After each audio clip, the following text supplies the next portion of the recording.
happy about the effort. I thought, they present a lot of problems, a very good defensive team, and we solved it most of the night. It was 33-29 Florida at the half, and now second half action. Kent misses, but Axani is there for the tip-in. We're tied at 39. Good minutes from Sean Axani, showed some strength and some athleticism.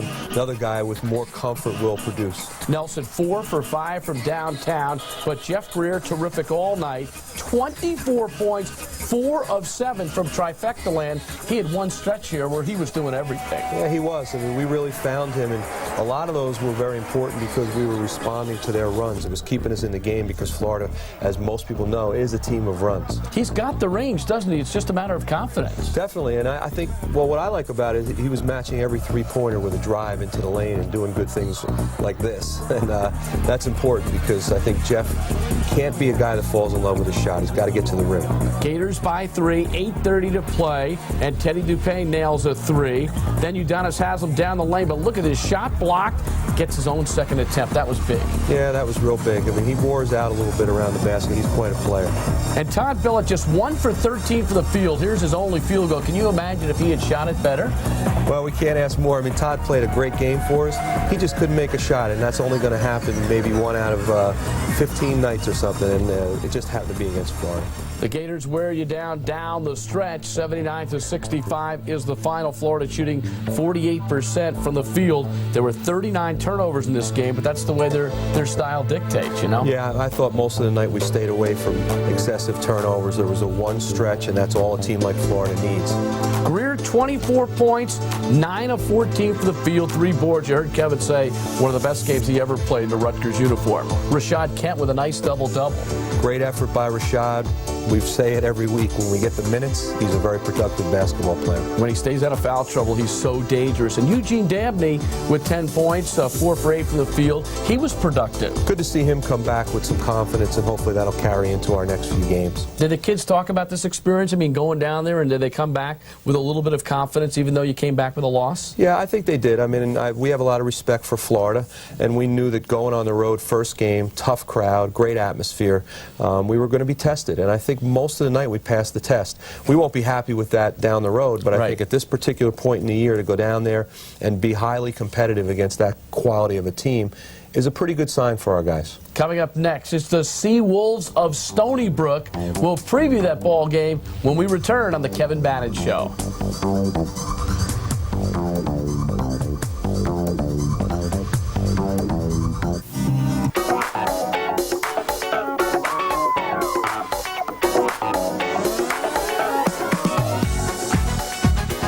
Well, we're in the room called the theater, where a lot of the preparation is done for the Scarlet Knights of Rutgers. And Kevin, this time of year, I think it's particularly difficult because you only see these teams once the whole year, and you also have the holidays to contend with. Yeah, there's a lot of distractions for the guys, and they've got exams, and some of them won't get to go home for the holidays. And around the corner is the Big East schedule, so you throw a game like this in there, and as a coach, you're always going to have something that you're paranoid about anyway. You are paranoid. You do get a little bit fearful. All right, let's take a look at the update, and it is the Stony Brook team coming in. The Sea Wolves of Stony Brook. They're 4-4 on the season. This ball game at 7:30 Saturday night at the Rack, and an old friend, head coach now, Nick McCartchuk. Well, they couldn't have picked a better guy to go in and sort of resurrect this program and bring it into Division I. And Nick, he's a guy that can really coach and really manages the program well.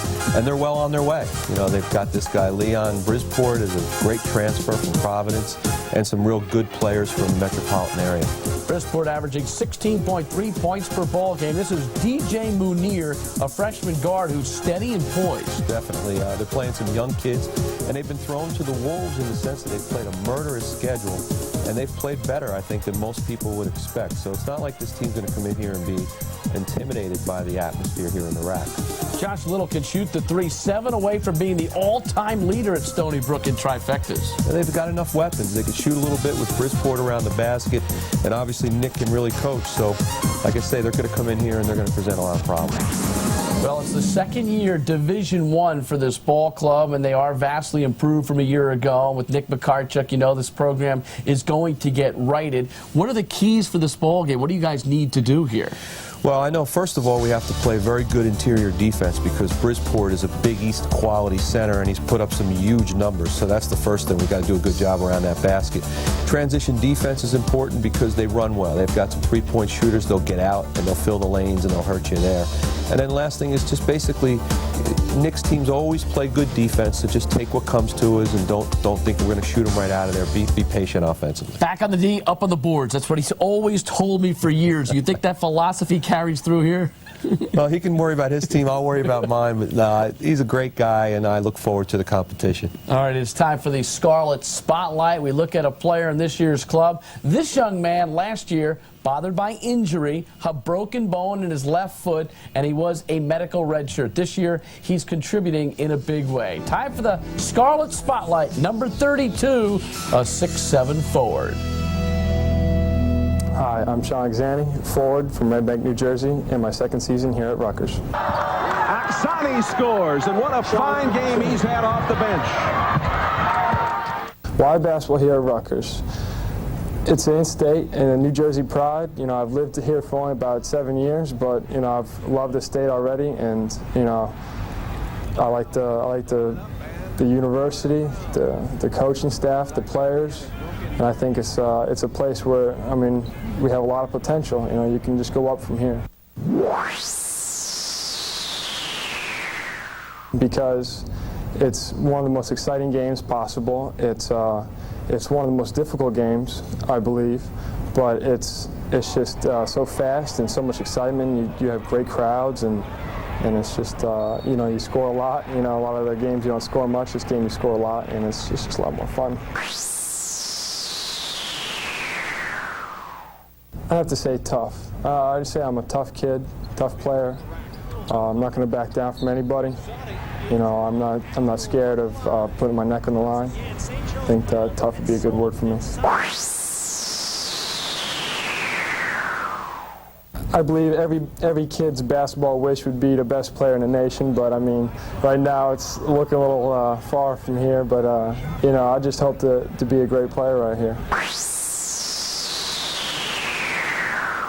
I mean, obviously, it's to be happy, but it's to be successful. You know, I just want to have a nice family, live in a nice neighborhood, nice place, and be happy. It is hard not to like this kid, right? He's the best. Sean's a great kid, and boy, you think about it, he's got 4 years of eligibility. That sitting out last year was kind of a blessing in disguise for him. A relentless rebounder, and hopefully we'll see more of that in the future. Up next, Bruce Dunphy joins us. We'll talk about the basketball operations involved with the Scarlet Knights. Don't go away.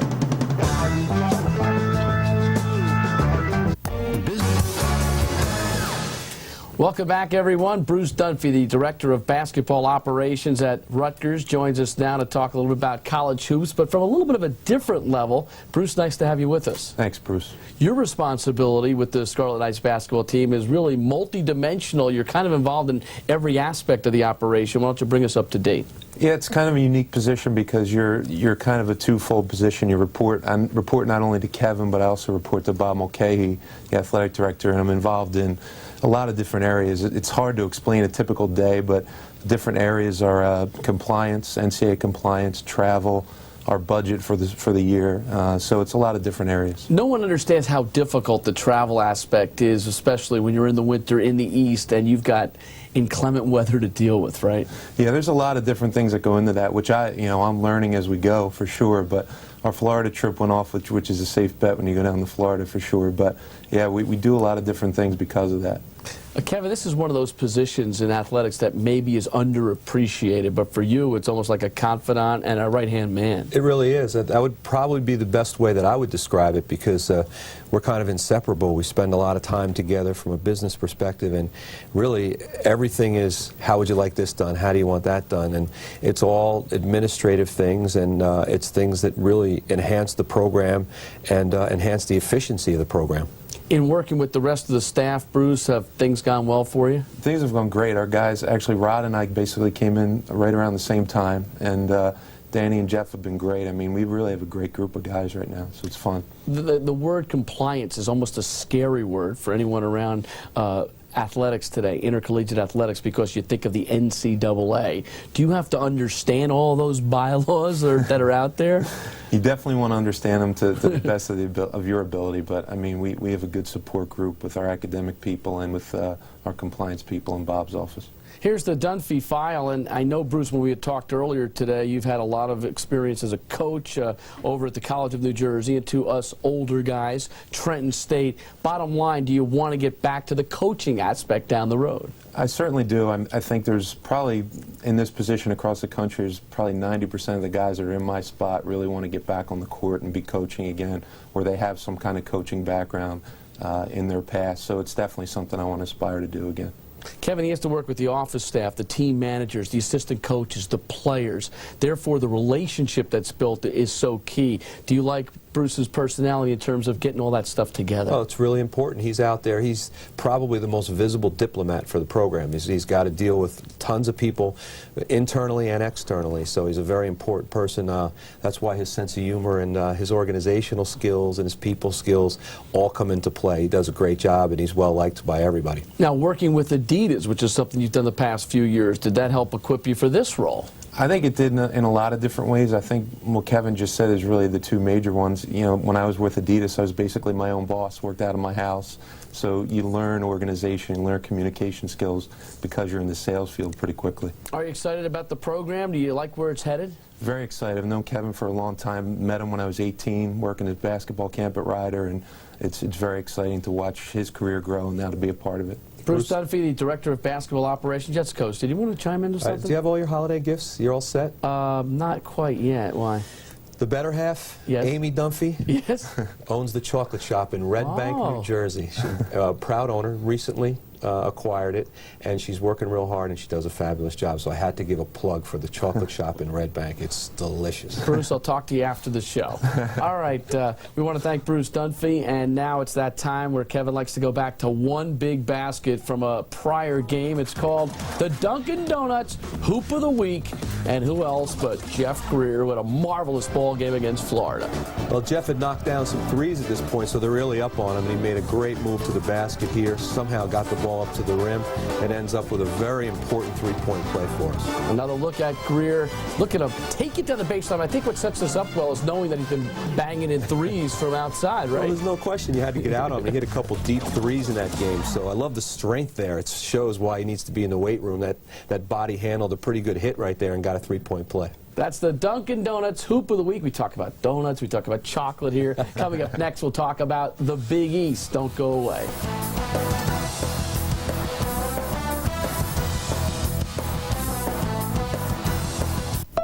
First half points helped lead the Seton Hall Pirates to a dominant performance in the first 20 minutes and a 17-point lead at the break.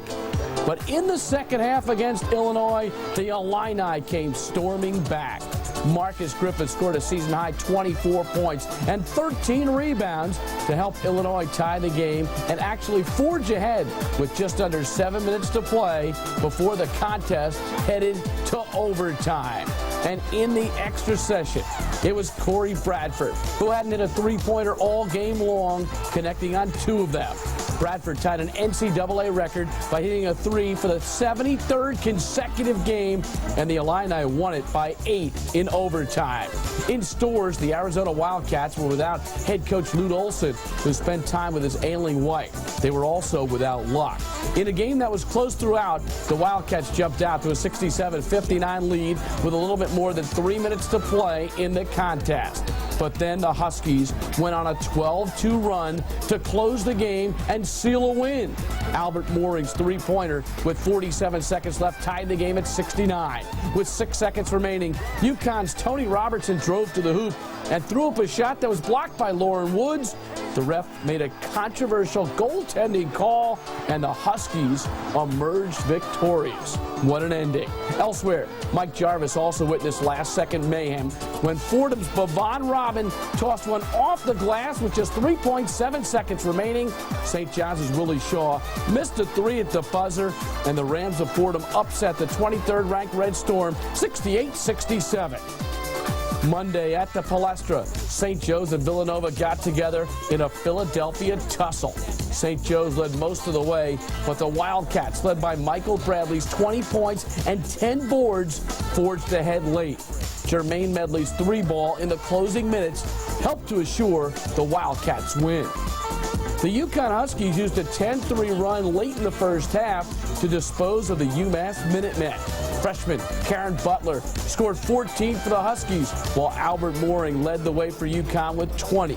The win now has UConn off to an 8-1 start. This is a great local rivalry. And that's a look at what's going on around the Big East Conference. Kevin, a lot of ball games that went down to the wire, and that's why you guys have agita. That's why your heart sometimes takes an extra beat.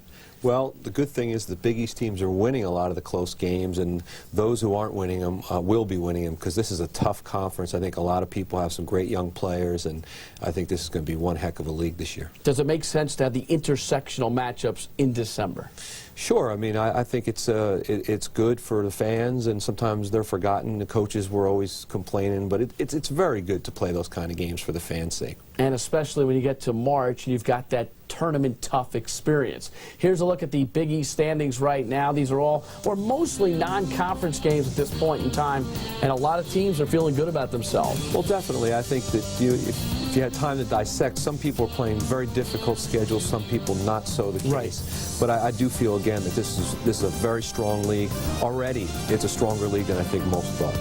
And you know that when you get to that point where you're playing teams twice in a 2-week period sometime, things get intense and sometimes tempers flare a bit. Well, it can happen. It's been known to happen. Tough league. When you look at the teams that are in the league this year, I mean, this is power from years past, teams that are kind of getting it back together again, and other clubs like UConn that just kind of keep on marching. Definitely. I don't think that there's a weak link in this conference. As I said, I think it's probably better than people anticipated. The young players, the young crop is as good as I can ever remember, and a lot of them are playing quite well. And when you talk about home games, you've got to win those in the league and also here in December. Yeah, well, that's it. When it comes tournament time, you know, there's a few things you have to do, but I think going into the league, you've got to pile yourself up a good record, win those home games, win some non-conference tough games, and then get into your league and hold the home court. That's important. You don't want to lose any games on your home court in league, that's for sure. Kevin, when you're out there recruiting and you tell a kid that you're a part of that Big East Conference, is it a plus? Is it something that the kids can latch onto? Well, there's no question. Right now, you'd have to say that we're, if not the top conference, one of the top 2 or 3 conferences every year, year in and year out. And kids want to play in the best league, and we certainly have it. All right, we'll take a short business break, back with some final thoughts on the Kevin Bannon Show in just a moment.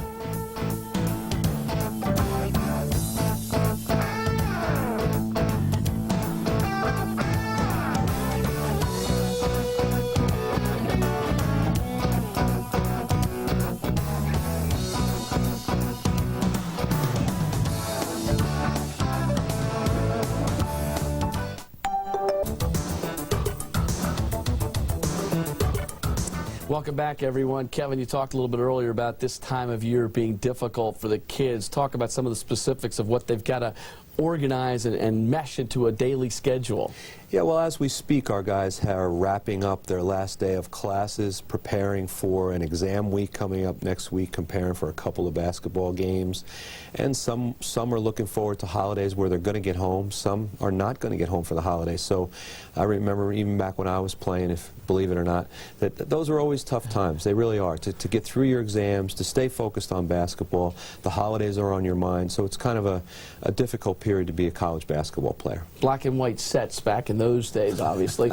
Rutgers and Stony Brook coming up this weekend, and this is tricky because it's a game that you're supposed to win, but you've got to go out there and do it. Well, that's it. That's what it comes down to, and it's placed at kind of a funny time, as we spoke of in our schedule. But our guys are familiar with their players. They have a good young crop of players and 2 very good transfers, so they have our attention. Coach, good luck to you. Thanks, Bruce. All right, that's it for the Kevin Bannon Show. We'll see you next week, everybody.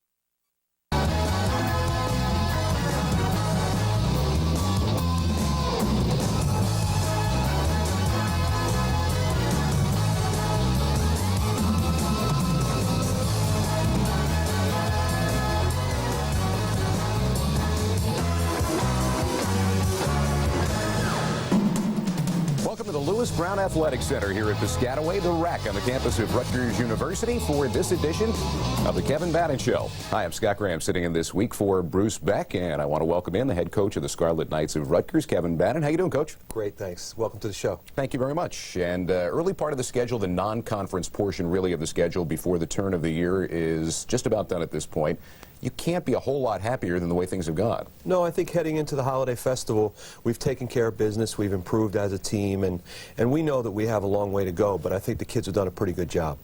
Well, when you look at what has gone on so far, it's been the out-of-conference games, most recently last Saturday here at the RAC, in a game that turned out to be tremendously competitive, of course, against the Seawolves of Stony Brook. Rashad Kent, 4th leading rebounder in the nation. Jeff Greer starts things off with a 3-pointer for the Scarlet Knights. Quick start, 7-2 run. Yeah, we really felt like we got out of the gate. I was worried. You've got exams, you got the holidays, and I thought we started great. We didn't finish very well, but we started great. Todd Billett continues that run, makes it a 9-2 game with that lay-in, and then a little bit later on, the Rutgers lead is as many as 9 points. Talking about Kent working the boards.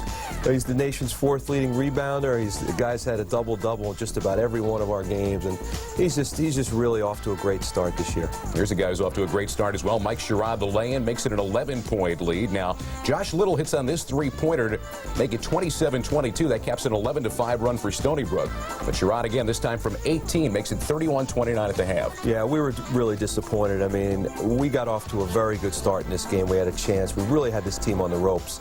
And to go in at halftime only a 2-point lead was very disappointing. Leon Brisport starts off the second half, tying the game with this jump shot, 31-31. And then, from that time on, Stony Brook played very competitively. Well, they really did. They mixed up their defenses, and I think the biggest in it is they made shots. I mean, every time they needed a 3, they made a 3. It was just a tough night. Speaking of making threes, a little bit after that lay-in, Chris Bolero getting on a 3-pointer from the corner. This makes it 43-39 Stony Brook, and at this point, as a head coach, you're saying, let's just survive this game. Yeah, exactly. I mean, we went into the game hoping to play a terrific game and take care of these guys and get everybody some playing time, and then all of a sudden you find yourself with 8-9 minutes to go saying, wow, we better win this game. Now, leadership time right there. Jeff Greer hits a 3-pointer to cap a 9-4 run. And Stony Brook tries to hang in. They do well in staying in the ball game, but Rutgers does walk away with the victory by a 67-60 final. Todd Billett, who had been in a shooting slump, breaks out of it a bit with 15 points. And we needed him. I mean, we played, that game became a war down the stretch, and Todd made some big shots for us. Now, I talked about Jeff Greer, a guy who, we're going to get to this in a moment, also provided leadership in another game. That's a big part of what he's done. Definitely. Jeff's having a phenomenal senior year. He had somewhat of a slow start, but he's been really playing great basketball for us. And then, of course, there's the freshman, Mike Sherrod. Well, since he's been in our starting lineup, he's pretty much averaging double figures and just really makes us, gives us a whole dimension that we don't have in terms of quickness and up-tempo. And that has been a major change that you have made in terms of your lineup and the way the lineup is looked at on the floor. Yeah, I mean, that's part of the preseason, the non-conference schedule. I think you find out about yourself. One of the things that we found out was that we needed Mike. We needed his energy. We needed him to penetrate, get shots for Jeff Greer and Todd Billett. It's just made us a more dangerous team. Now, another set of highlights to keep an eye on, and a game that people look at each year is one that tends to be very competitive right down to the wire. No disappointment this time. Battle for New Jersey between Rutgers and Princeton. And there he is, Hall of Famer Bill Walton in attendance at Jadwin Gym. Early on in this game, Mike Bechtold, a 3-pointer, 5-0 run for Princeton to start the game. Yeah, I mean, that wasn't the way we wanted to start down there. It's always a tough game. It's a great little local rivalry, and, you know, we let them get a little comfortable with their offense early. Well, after that three-pointer for Todd Billett, and Sean Oksani, who started the game, scores inside to make it a one-point game. Yeah, Sean had a good game, 9 rebounds for us, and just really played a good game for us. First start really for him, so it was nice to see. Mike Thompson coming up here with a drive and the hoop. That makes it 19-16, but Princeton got out to the lead in this game and did not relinquish it actually late into the second half. Yeah, well, we didn't really want to get behind. You don't want to get behind a Princeton team, and I'll tell you, they played well. They executed their offense, and we were lucky to hang in there. In that second half, though, Jeff Greer gets hot, scoreless at halftime. Big three-pointer right there, back the other way. Now for the Tigers at Princeton, freshman Ed Persia steps out and makes it a 7-point lead. But Scarlet Knights fight their way back in. We talked earlier about Sean Oksani, and this putback ties the game. Well, that was huge for us. I mean, they were starting to pull away, and 7-9-point lead for Princeton's a lot of coming back to do for the opponent. So our guys did a pretty good job of hanging in there. Off the pretty give and go, Ahmed El Nakali with the lay-in to make it a 2-point game again. But then on the inside, there's Kent. Now the tip in, 38-38, and now finally, after all this basketball, just about 3 minutes to go, Mike Sherrod gives you your first lead. Incredible. I mean, we were really out of this game, and the kids tightened up the defense and just got more aggressive on offense, and all of a sudden we found ourselves right there getting a win. So Jeff Greer does that. Now here's the desperation attempt from the freshman Ed Persia. Time expiring, and that's your ball game. 46-44. Rutgers beating Princeton. Mike Sherrod, 14 points on 7 out of 13 shooting. Played 37 minutes of basketball. Played a great game for us. I mean, any freshman to play against Princeton's system the first time, very difficult, and I thought Mike really played a good game both ends of the court. And as we made mention of, Jeff Greer, who was scoreless at halftime, bounced back with a big second half, including some key shots down the stretch. Yeah, you want your senior to respond, and I think maybe earlier in his career, Jeff doesn't do that. This time, he comes out and gets 11 second-half points. Did a terrific job for us. As a head coach, is it difficult to go in and play Princeton's system once a year and get the kids going from where they were into playing that game? It is, because obviously it's unique. I mean, any good basketball team that executes is hard to prepare for, but Princeton is somewhat unique, and I think it really does present a lot of problems. However, I still think it's good. It's a good local rivalry for us, and I think if you can prepare successfully for Princeton, it really helps your confidence as the year goes on. Well, the possibility exists that you may end up seeing them again, and that would be in the ECAC Holiday Tournament, which is coming up next for the Scarlet Knights of Rutgers, and also next here on the Kevin Bannon Show. We're going to be taking a look ahead at the upcoming opponent at Madison Square Garden, the Pride of Hofstra, taking on the Rutgers Scarlet Knights in Holiday Tournament time. That's next when we continue here on the Kevin Bannon Show.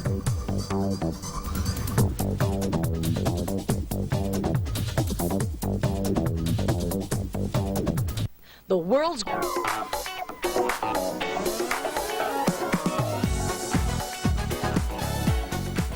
Welcome back to the Kevin Bannon Show here in the film room, the media center for the Rutgers Scarlet Knights, and taking a look ahead at what is coming up for Rutgers. We mentioned it a little bit before the break.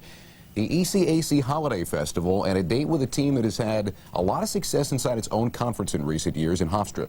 Definitely a very good team, very good festival as a whole. This is a team that returns 4 starters from one of the best teams in the history of the school, so we certainly have our hands full. You know, this is a team, as we said, that has had that great deal of success. And in looking at what we have seen so far from this team this year, what can you tell us about Hofstra?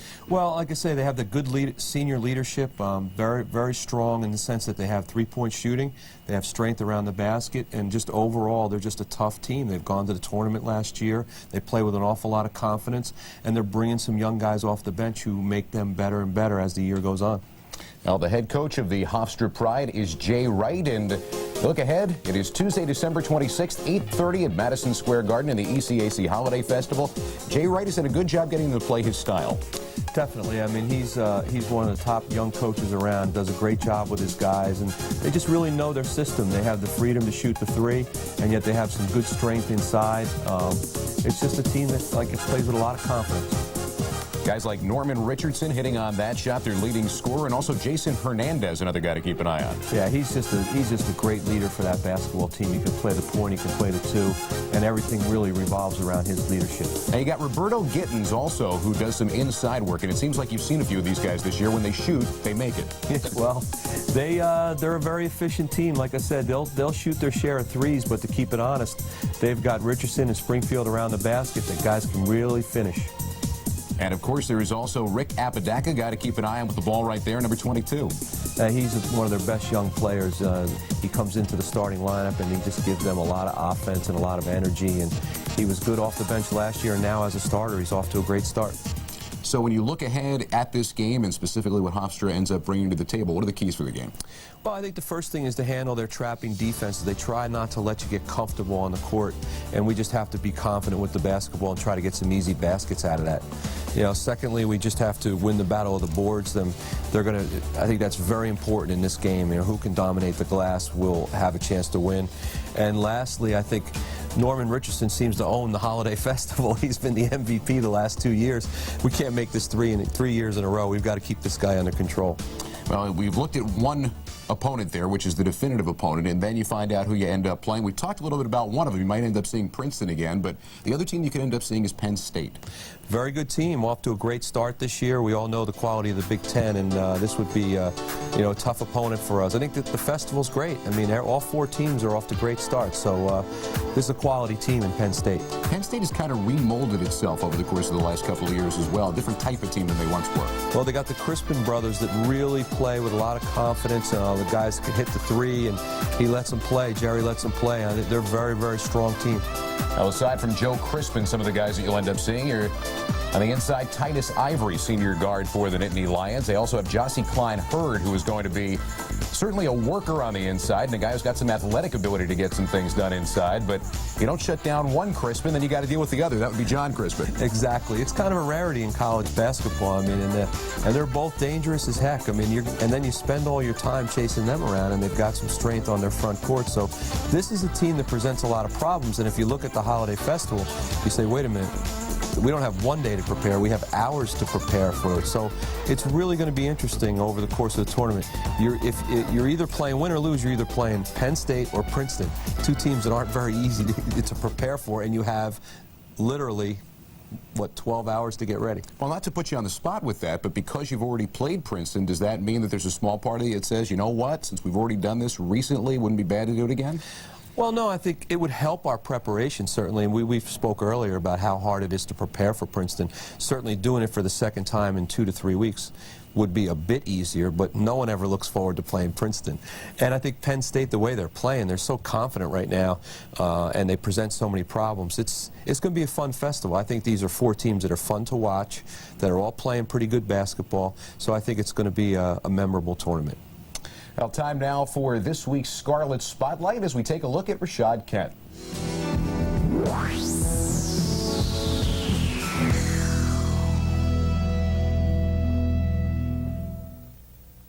Hello, I'm Rashad Kent from Fairmont, West Virginia. I'm a forward, and this is my 3rd year at Rutgers. Because it took me away from the streets. I mean, I could have still been at home, getting in trouble, and getting in a lot of trouble, and been a very unsuccessful person and having a very disappointing career ahead of me if it wasn't for this game.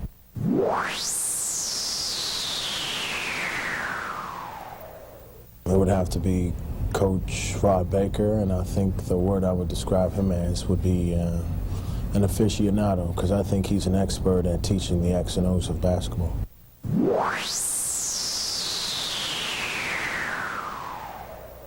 It's a great school.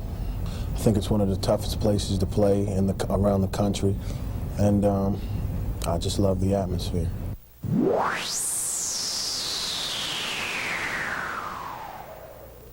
It's very difficult. I mean, it's a big step from high school. Very long days, long hours. You got to get your proper rest. Even though your parents isn't there to tell you to go to sleep, you must go to sleep or else you'll have a miserable day the next day. You know, and it's a lot of people counting on you, such as your teammates. You have to be accountable or else you're going to cause a lot of trouble once you step on that floor.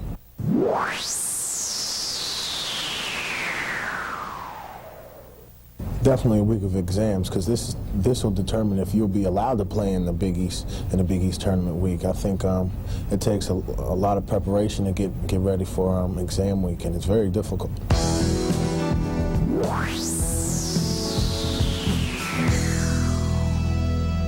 This week's Scarlet Spotlight on Rashad Kent, a young man who is a rock for you on the floor and seems to have his head really on straight about a lot of things with regard to being a student athlete. I'm very proud of Rashad's maturity. He's come a long way, and boy, is he doing a great job for us this year. Well, looking at another Scarlet night, we're going to be joined by a guest when we come back here on the Kevin Bannon Show. We've talked about him a couple of times, a guy who's provided some key leadership in the early season games and has rebounded from maybe a little bit slower start than he would have liked, but a guy who's had a lot of success wearing a Rutgers uniform. Jeff Greer will be our guest when we continue on the Kevin Bannon Show in just a moment.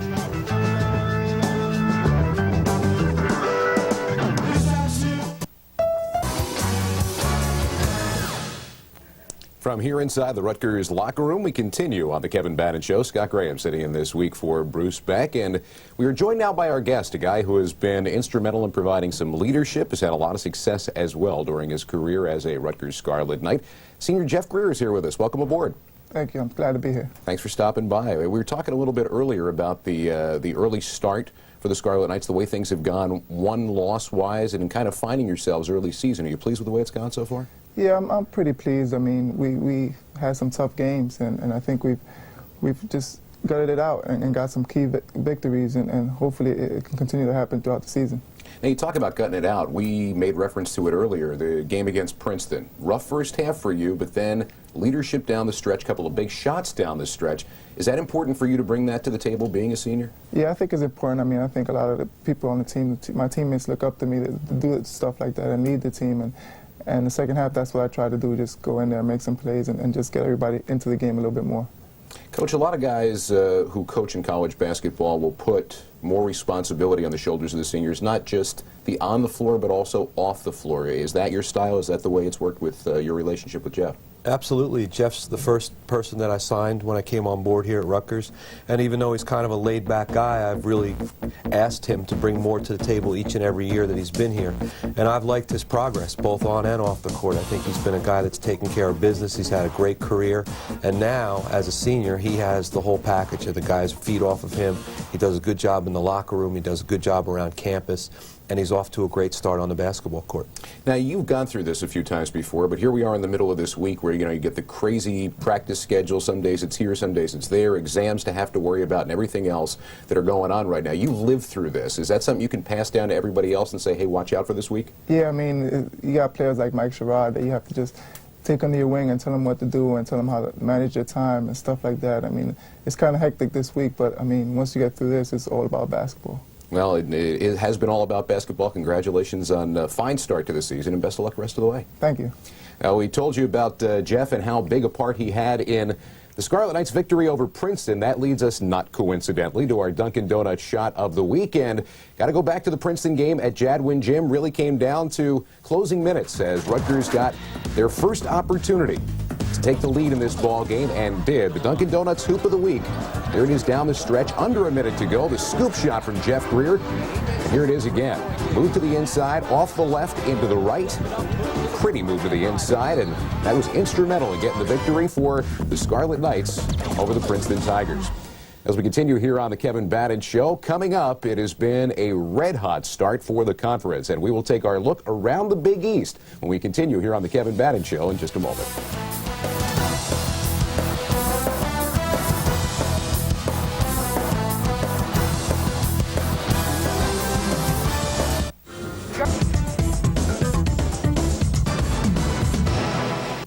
Start the action on Thursday night. It was a Philadelphia battle, a Big Five battle, down at the Palestra. Villanova taking on LaSalle. And as he has done all year long, Kentucky transfer Michael Bradley. All he does is hit shots. Big night, hitting the boards for 14 boards and 23 points on the night for Bradley. LaSalle had a 10-point lead in the second half, but Villanova fights back. Jermaine Medley coming up huge for the Cats. He knocks down 8 points in the last 90 seconds. Villanova wins it by a 79-72 score, a leg up for the Big Five title. On Saturday, Hofstra taking on St. John's. Some might have thought a David versus Goliath. How did this turn out?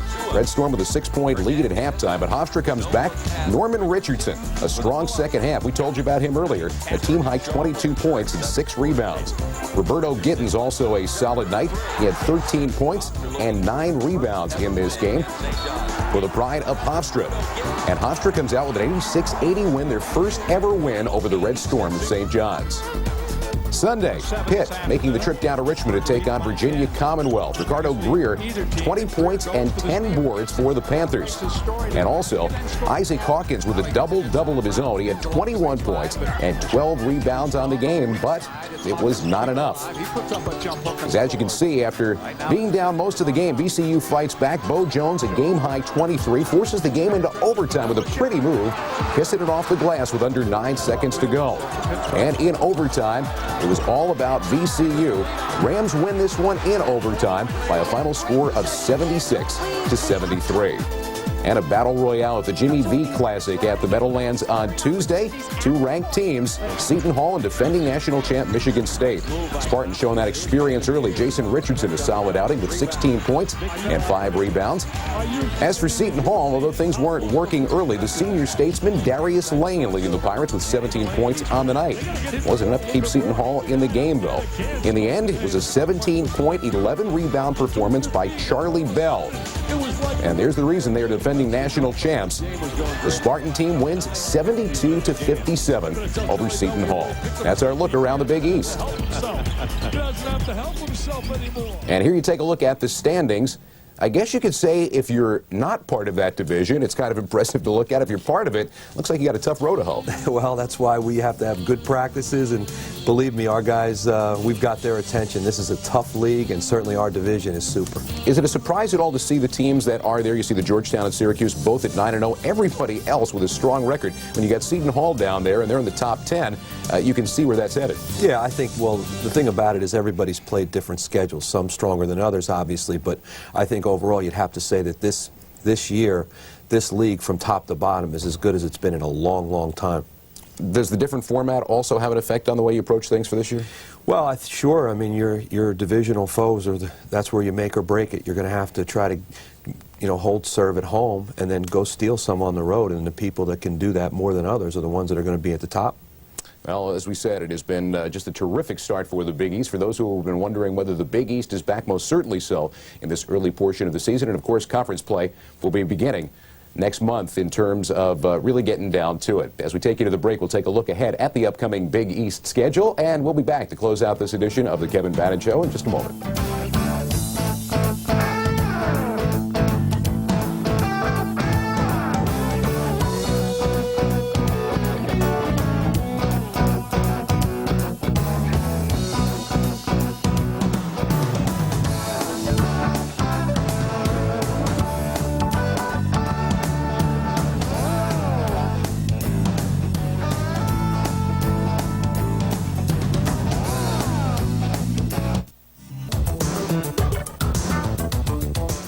Back on the Kevin Bannon Show, as we told you, the upcoming opponent is in the ECAC Holiday Festival, the Pride of Hofstra, coming up Tuesday at Madison Square Garden. Tough team, tough venue. Yeah, definitely.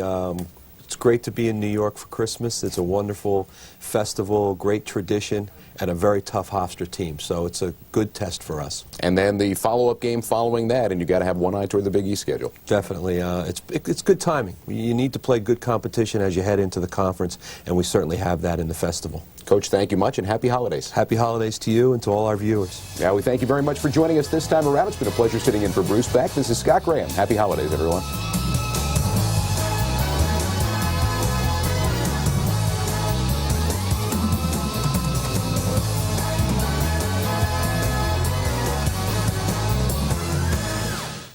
The big no matter who you are, no matter your ranking, if you got to play Rutgers at the rack, beware. 17th ranked Connecticut came to Piscataway tonight. We're on upset alert, folks. RU had not beaten UConn in 24 years. Hervé Lamazana is just too young to know they can't. The freshman from Elizabeth hit the three, and then Ricky Shields weaving through traffic, working the window. RU up 3 at halftime.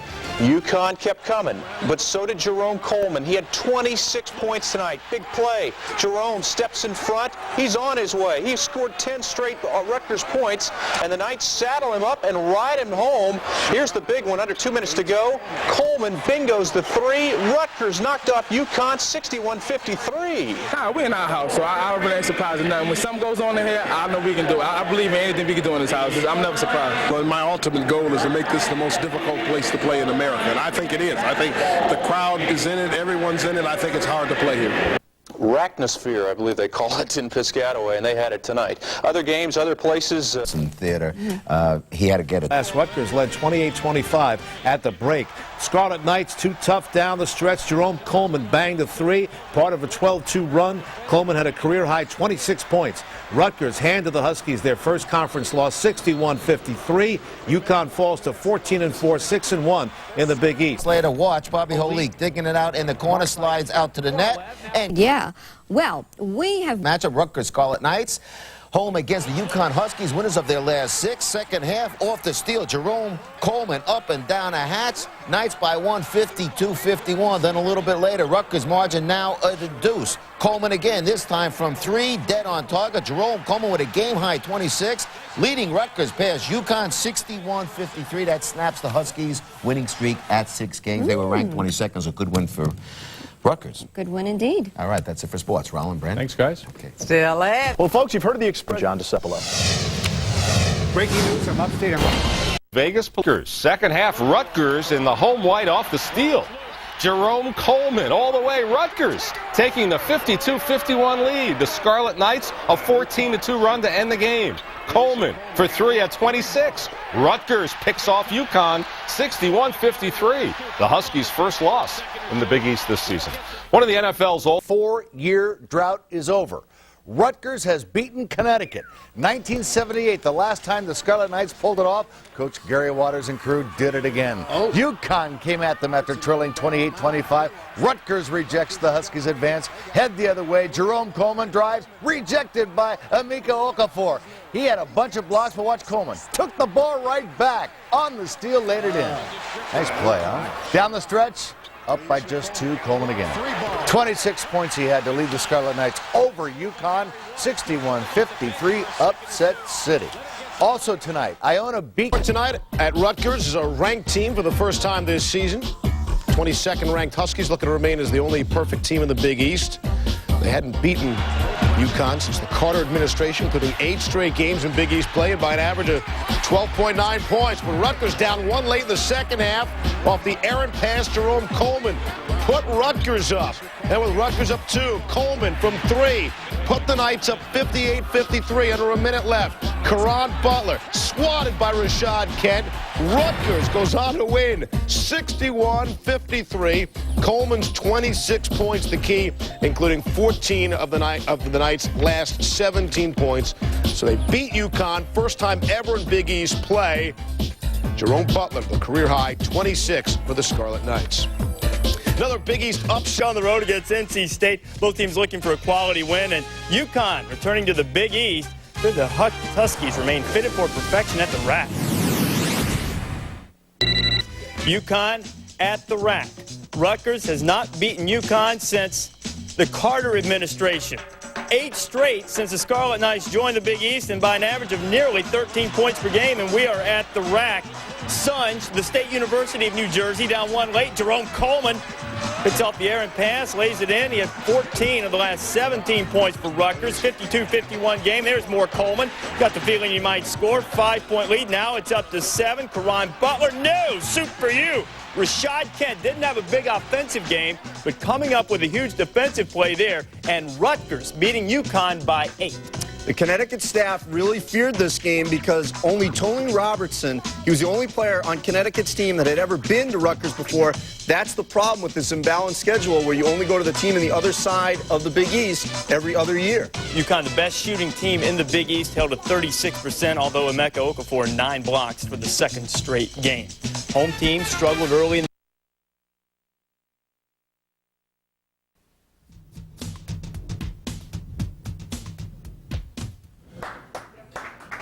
We're at the Red Lion Cafe inside the Student Center in New Brunswick, and this is Inside Rutgers Basketball. Hi, everybody. I'm Bruce Beck, along with the coach, Gary Waters. And, Coach, you said last week you needed a win on the road in the worst way. Well, you got one at West Virginia. Definitely. When you're playing a team like that, it's not that easy. And I thought our kids came out and played hard, and things went well. And now we have a victory on the road. Defensive intensity, you showed it from the very beginning. Oh, well, you know what? That's one of the things we had talked about, if you remember that, Bruce. Sure. On the road, you got to play solid, hard-nosed defense for 40 minutes. I remember some of those things, Coach. It was a smothering Rutgers defense which propelled the Scarlet Knights. Let's take a look at some of the highlights of the victory against West Virginia. Hervé Lamazana had 6 blocks in the ball game, and he set the tone early. Form of 3 three-pointers, another block. Rashad Kent, returning home, came up big for the second time this year versus West Virginia. 19 points, 12 rebounds. Kent goes up but misses. One more time, and this time Rashad is able to finish the shot. What a physical presence inside. Wow. West Virginia shot just 7 of 40, 17% from the field in the first half. Rutgers went into the locker room with an 11-point lead. Lamazana leading the way with 11 points. Overplay by Lamazana. Goodbye. Oh, my goodness. In the second half, the Scarlet Knights started nailing trifectas. Ricky Shields with 4 triples in the first 9 minutes of the second half. Rutgers pulled away from the Mountaineers and rolled to a 77-59 victory, surpassing last year's win total with their 12th W of the year. On Wednesday night at the Rack, the Scarlet Knights pulled off a major upset, knocking off number 17 UConn 61-53. It was RU's second win this season over a top 25 team. The crowd at the Rack was electric. 7,526 fans turned out in force to cheer on the Scarlet Knights, who improved to 13-7 overall, 4-4 in league play. The game was close throughout the first half. Rutgers committed only 4 turnovers. They held the UConn Huskies to only 25 points in the first half. That's UConn's lowest point total of the season after 20 minutes. The Scarlet Knights went into the locker room up by 3 at the break. Again, Rutgers convert. Coleman, 3-ball. Got it. The lowest scoring first half for the Connecticut Huskies on the season. Trailing 51-47 in the second half, the Scarlet Knights put together a 7-0 run and never looked back. Coleman, good hustle. Gonna take it all away. Can you believe that? You see where he started? Jerome Coleman was sensational. He scored a career-high 26 points on 8 of 17 shooting. The junior college transfer buried 4 of 10 from downtown and stepped up big time with the club starving for offense. What a win for the Rutgers program as they beat UConn for the first time since joining the Big East Conference. How about that? Gary Waters making an impact here at Rutgers. The Scarlet Knights in Connecticut. Its first loss in conference play this season. You know, the first half you played well, but 20 minutes doesn't mean anything in college hoops anymore. You were able to carry that through. What was the message you told the team at halftime? Well, I told them that, the first half really didn't exist. Forget it. Score is 0-0. Now we have to go out and play hard. And another thing I told them is that we have played great defense in the first half. Now we got to go out and show that same intensity the second half, and good things will happen. Can something like that carry forward for the rest of the year? I don't know about the rest of the year. I hope it's just for this next game coming up, because it's going to be a tough game coming in here, and we have 2 top-rated teams back-to-back, and we have to be ready for that. When we come back, we'll preview Syracuse, but first, I'll look at our play of the week. Beautiful overplay by Lamazana. Goodbye. Oh, my goodness. And Oliver called for a foul. We are seeing a coming out party. Welcome back to the Red Lion Cafe and Inside Rutgers Basketball. Our cover story this week is split. Part 1 is on academics and athletics and how important it is for the two to work together. Here's a look at how Rutgers is bridging the gap. The balance of athletics and academics is key for success on and off the court.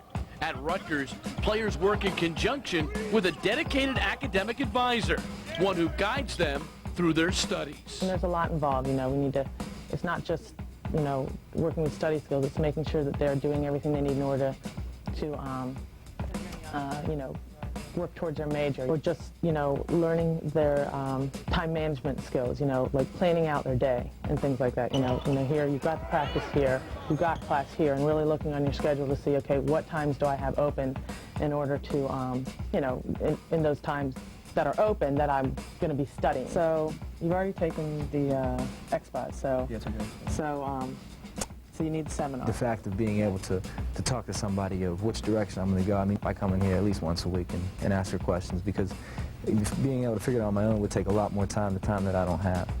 And she's, you know, a great help to everybody. There's a lot of requirements that there's a big thick book describing everything, and she is kind of the liaison, or the person you go to is, you know, trying to figure out what you have to do, because, you know, sometimes you forget that you need certain areas or certain different types of classes, and she always keeps track of that. She kind of knows which areas to go for and what direction to take. You know, what we really try and do is support them. You know, it's not about doing everything for them, it's about supporting them. All the things that you do to prepare you for your classes, like study hall and study table, it just helps you more and more. It all depends on if you're gonna sit down and really apply yourself to say, listen, I'm a college athlete and I'm also a college student. I'm struggling with this, you know, is there anything extra that I can do, or do you have any ideas on how maybe I can approach this situation? You know, and just putting everything in the large picture. Our second cover story this week is on the 3 assistant coaches who have made a marvelous transition from Kent to Rutgers. They work together as a fine, tight unit.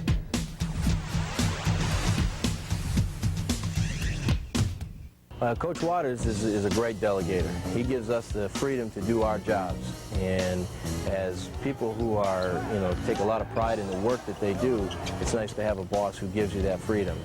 Well, I think it starts with the head, with Coach Waters. He believes in a family atmosphere, and that's kind of what we do as a staff. And we all basically have the same belief in how basketball should be played. We all like to press and get up and down and push the ball. When all those things come together, you end up having a great staff. Score, drop step and score. Drop step.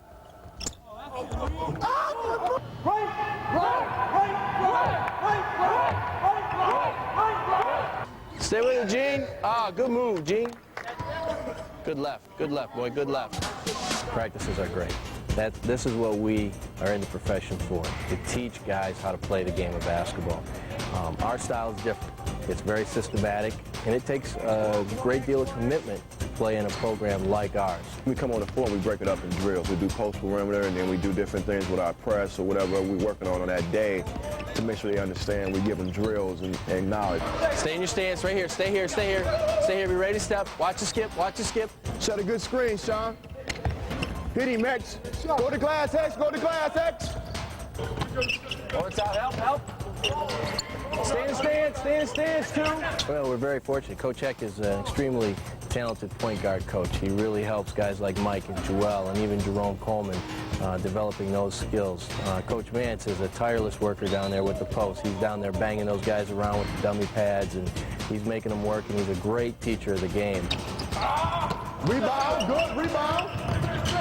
Good hustle, Rick. Take your time, don't rush. Take your time, don't rush. I like you up there at the one spot, man. Get a little extra play up there. I like that. It's a good experience. Good experience. The coach is a perfectionist as far as discipline. You know, he wants certain things executed the right way, offensively and defensively, and that's when his expertise comes in. He's a perfectionist, and you have to be that way with the players and teach those things, but it takes time for them to understand, especially when you're dealing with a new group. You got to come out and practice hard every day. And part of the fun is teaching. When we started 5 years ago, as this group of people, as this staff got together, you know, we were very confident in what we were doing. What was fun was seeing it develop over those 5 years. It's the same kind of excitement we have here.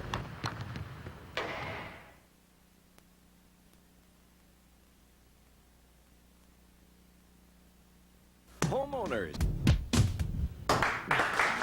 Welcome back to the Red Lion Cafe inside the Student Center in New Brunswick on the campus of Rutgers University. Along with Coach Gary Waters, I'm Bruce Beck. And Gary, let's look at the upcoming ball game against the Orangemen of Syracuse. Yes, you have to play them twice this year. Boy, I didn't want to do that now, but no. You know, they're a good team. They're the best on our side of the division. But you know what? I really don't feel bad about playing them a second time because we're a totally different team than when we played them the first time. When they played you the first time and they beat you, you were marveling at their 2-3 zone. Oh, and it was good. That night, it was one of the best zones I've seen in the country. But after time has passed, everyone plays a 2-3 zone now. So we're getting more and more adapt to what we have to do against that zone. But they had a plethora of steals. Do I need to remind you? No, please don't remind me. I'm trying to keep that away, but they did. And you know, one of the things we've made a major concentration on is taking care of the basketball. And the best way to do that is don't gamble, make the easy pass. And they're starting to do that more and more. Jerome Coleman made 7 threes against the Orangemen. I think you had one of the highest percentages against their ball club this year. We did. And when we did not turn the ball over, we could make baskets. So the key was not turn the ball over. And another thing I didn't mention in that first game, that was our first road Big East game. And I think when you take freshmen and you take inexperienced players on the road for the first time, you have to learn from that, and I think they have learned. You're expecting a huge house at the Rack. What does it mean for you to have a chance to play before this home crowd now and your first season as head coach and know that they're going to be wild and rooting for you guys having a good season? Well, you know what? That's important for us. We only have success with the people that are supporting us. And the crowd there at the Rack is at times one of the loudest crowds I've ever heard. And we will definitely need that against Syracuse. And that needs to be an asset all throughout your coaching tenure here, wouldn't you think? Definitely. Let's hope it's a long one. You're trying to make like it's short, but no, we will need that. And I think it will be there. My goal is to make the Rack the most difficult place to play in the country. All right, consistency, one thing we talked about last week. Do you need the follow-through, especially from your young guys? Definitely, and against this team, because you remember, they were the ones that really struggled in that first game because it was their first outing. They can't look at anything about that first game. I will not even show that film. You know, normally you go over that film again to see what type of zone it is. I will not show them the negatives. I'm only going to show them positives so they can move forward. So have you really made progress in terms of maturity and everything else from early in the season to right now? Oh, I think we have. I think our kids are growing and they're starting to understand each other. And once you start doing that, you start making the plays you have to do to be successful. All right, it's time for our coaching tip. And I think a lot of your guys should listen to this week because it's about passing. Don't say passing against the zone.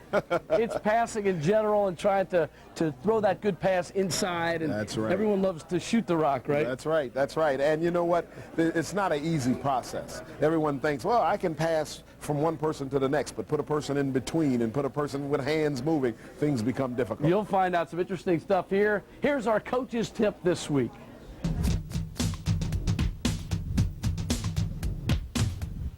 Passing. It's almost a lost art. But Larry DeSempler, assistant coach of the Scarlet Knights, is here to explain the fundamentals of passing and how to get it inside. Very important part of the game. In fact, a lot of today's youth forget about the importance of passing. They want to shoot the basketball or dribble the rock, but what we got to do is we've got to be able to get the basketball effectively moved around the court and especially into a position where we can score. We need a ball, we need a man. Kareem Wright just happens to be in the area. Get over here quick. Here's our assistant, the junior from Lansdowne, PA. Now get back inside. Give us that rock. Back in there where you belong, big fella. All right. Fantastic. We've got 3 different passes that we talk about all the time. I'm going to show Bruce here a couple of them. Bruce, why don't you come out here? You're going to make this pass right here to Kareem. The first pass is a chest pass, and I want you to step with your right foot, lead out there, and snap with your thumbs down. Yeah, I want to see those thumbs down. What that thumbs down does is that makes you snap your wrists. And when you snap your wrist, it means you're putting a little more pace on the basketball. The second pass, and maybe more important than the chest pass, especially when you're throwing the ball into the post, is a bounce pass. Right. Same type of concept. You're going to snap with your wrist and give the thumbs down, and you want to lead that ball so it goes about 2/3 of the way and hits, and you want it to bounce up low right into about his midsection. You don't want it to come up high. Yeah, exactly right. You want to throw it about 2/3 of the way. You want to snap it. You want those thumbs down. So again, there's good rotation on the ball, so it's easy for Kareem to catch. Too far to Kareem. That's too low for him. You don't want that ball to skip to him. Exactly right. You want to use a bounce pass most of the time to throw the ball into the post. Usually you want to try to throw it away from the defender.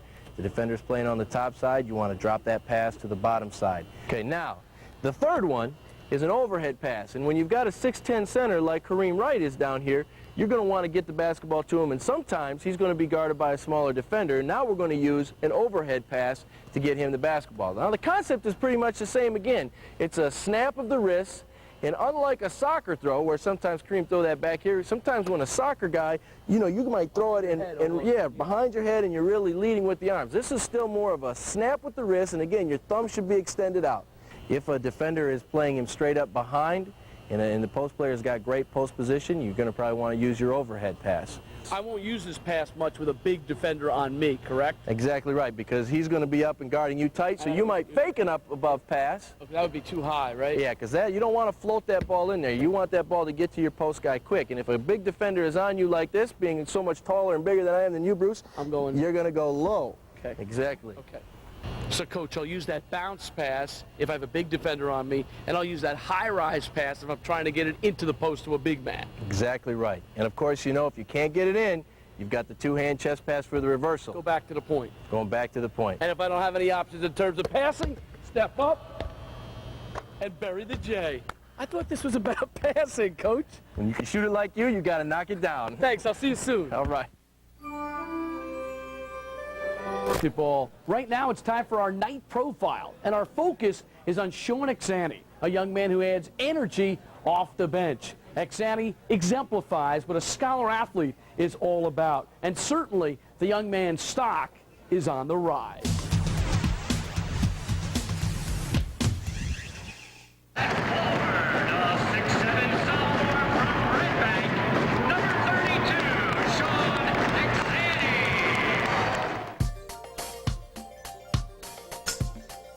I am one of the only Jersey players around here. It means a lot to play for your state. You know, I have a lot of friends at home that are always watching out for me, and they can because we're always on television. Exani with a nice reverse layup. He's what you call the ultimate role player. He rebounds, he passes. If he's open, I've allowed him to take that shot because he has the ability to hit that shot. Exani actually does quite a few things. I mean, his knowledge of the game actually helps the younger players move forward each and every day. He doesn't care about anything but winning. Sean doesn't care about the stat part of the game. You know, he just goes in and plays the game. Sean's one of the guys that I look up to. Sean's a great person as well as being a great player. He never complains. I have to say about Sean, he never complains about anything. He understands his role, and he's happy with his role. I'll hopefully bring a lot of energy and fill in the role that they need when I go in there to go up instead of down, like, you know, help the team go up instead of down, you know, to bring energy off the bench. It's a lot of gratification, especially if the team's not doing well and you come in and provide a spark and then all of a sudden the team is doing well. That's what you really feel good about what you've done. You know you brought energy to the game. You know you did your role.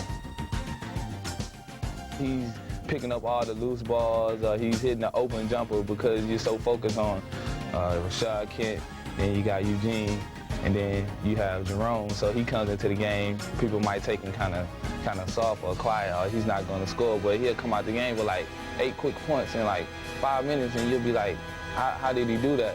I mean, that's what I like about Sean's game so much. He just give you a quiet 20.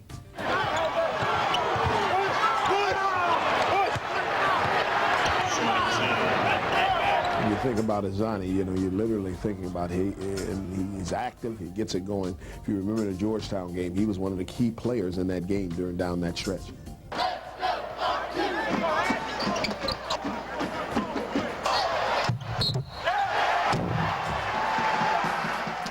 Georgetown, our team wasn't doing well, and we had myself and I think maybe a couple other players came off the bench, and we provided that spark at the end of the half to go on a 10-0 run to cut it to only a deficit of 8.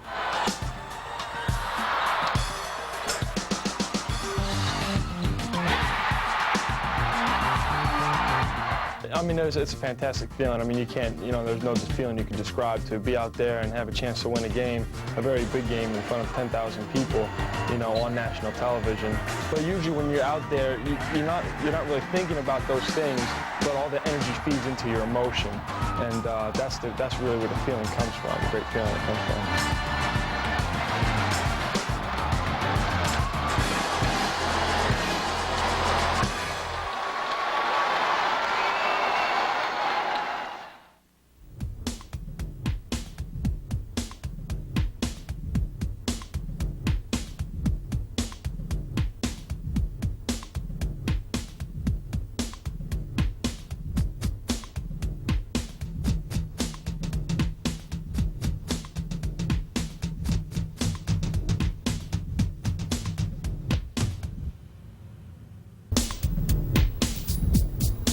Hi, I'm Bruce Beck. Welcome to another edition of Inside Rutgers Basketball. The Scarlet Knights break new ground as they knock off Syracuse, their second upset over a top 25 opponent in a week.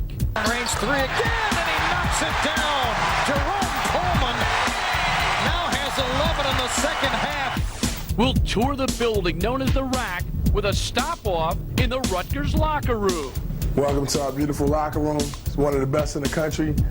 I mean, it just took my breath away when I seen it. And in this week's hoop tip, we learn how to tickle the twine. We like to fly it, little air, nothing but net. We'll meet Eugene Dabney, who's been Rutgers' center of attention. That's the reason I came to school here, to put Rutgers on the map. It's all just ahead on Inside Rutgers Basketball. Looking for something? Need it right now? Let your fingers do the walking. All from inside the Rutgers locker room. Coach, what a week. Back-to-back victories over UConn and Syracuse. Congratulations. Oh, still excited about it, Bruce. I mean, we're out here, we're fighting, and we're playing every game. And when you get into a week like that, it even becomes outstanding that you can play back-to-back rated teams and have success. What does it mean to the Rutgers program to have back-to-back victories over top 25 opponents? First time it's ever been done in RU basketball history. It means so much because, you only look at how the team is doing, but what about the future issues? I mean, recruiting, student body, all these type of things improve when you have victories like that. Coach Rashad Kent, 12 points, 15 rebounds, 5 blocks against Syracuse, and he provided such great energy for your club. Oh, he brought a lot of energy. I mean, energy that each player fed off of. We came in at halftime in our game against Connecticut, and he said, guys, we're gonna win this game. We're going after it. He came into our locker room and the same thing against Syracuse. He says, I haven't picked it up, but I'm going to pick it up this second half. We're going to win this game. So you got to feed off that type of energy.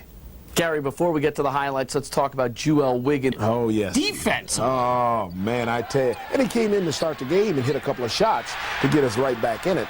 But the biggest part was in the second half. He came into the game, and before I sent him in the game, I told Jewel, we have to shut down Williams. Williams had 16 points in the first half. He said the second half he cannot do that. You have to shut him down. He said, count on me, Coach. He went out there and did it. Well, last week we shared highlights with you of the Rutgers victory over UConn. Now it's time to take a look back at the Rutgers victory over the Syracuse Orangemen. In front of a sellout crowd of 8,619, the largest gathering to see a game at the Rack since 1991, the Orangemen of Syracuse, number 14 in the nation, came charging out of the gate. Syracuse leading by a score of 18-6 after 7.5 minutes, thanks to a couple of three-point field goals by Queth Duaney. But Rutgers battled back, cutting the lead to 25-24 on a layup by Jewel Wiggins. Ricky Shields hit to the tune of 11 first-half points. Driving down low, putting it up, and a nice shot right there from Ricky Shields, a freshman. But the Scarlet Knights still trailed 35-28 at the break. In the second half, Rutgers battled gamely and took their first lead of the ball game on this three by Jerome Coleman. Now Rutgers can take a lead. They haven't had one. One more time. Can he do it? Oh, he does! Jerome Coleman! The game turned into a classic Big East brawl. 6 lead changes, 4 ties over the final 9 minutes of the second half. This basket was huge down the stretch. An offensive rebound and putback by Rashad Kent, giving RU a 71-70 lead with less than 4 minutes to play. And then Jerome Coleman buried back-to-back trifectas in the final 3.5 minutes, both from area code range. Long range three again, and he knocks it down. Jerome Coleman now has 11 in the second half. How about that? That one was from outside Piscataway. Rutgers shocking Syracuse 82-74 for their 5th Big East win of the season. The celebration was as big as the victory. First ever consecutive wins over a top 25 team. Top 25 teams, I should say. Connecticut goes down, and then Syracuse goes down. Back-to-back for Rutgers. Better be ready to play if you're coming into this building. Coach, when you first came here, you talked about connecting to the alumni, connecting to the fans. Are you starting to accomplish that? I think it's happening right now. The fans are there. They're giving us that energy we need to take a game from one level to the next. But I also think the community, I think the administration, everyone understands that our team is here for the long haul. It's one of those teams that's going to be strong in their foundation, and kids are going to have success more than one place in the starting half. I'm ready to go. Let's take a look at our player of the week, Jerome Coleman. Against Syracuse, Coleman had 27 points, 7 of 12 from downtown. He also added 5 rebounds and 2 steals. Against UConn, 26 points, 4 of 10 from three-point land, plus 3 rebounds and 4 steals. I like this guy's range, Coach. We sometimes say, woo, how far will it go? You know, but you know what?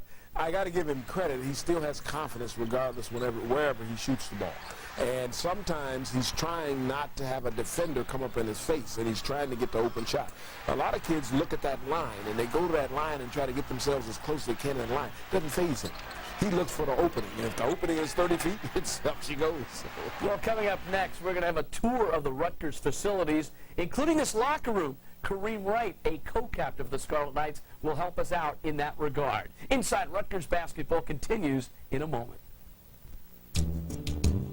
Inside the Rutgers locker room here at the Lewis Brown Athletic Center. You know, for many years, this complex was known as the Rack, and it still is. It opened for play during the 1977-78 season. It's a truncated pyramid. Its facilities are first class. Right now, let's take a tour of this complex, and let's solicit the help of a tall tour guide along the way.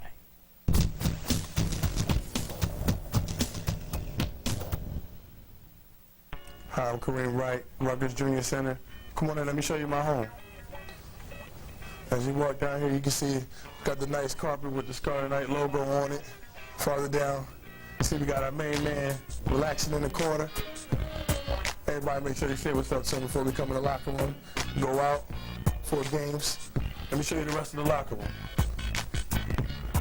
Welcome to our beautiful locker room. It's one of the best in the country. I mean, it just took my breath away when I seen it. It's like our home away from home. We love being in here, spend a lot of time in here, have a lot of fun, just kick back and relax. It's a home away from home for many of these kids. They spend the majority of their time in that locker room. They practice there. If they want to study, they can go in there. When we have video sessions, they're in there. When we have team meetings, they're in there. This is their home. I have never seen a locker room like that before, with the big screens, and the lockers are just so big, just spacey. I mean, I love it. We're going to go into the lounge area. We got refrigerators in here.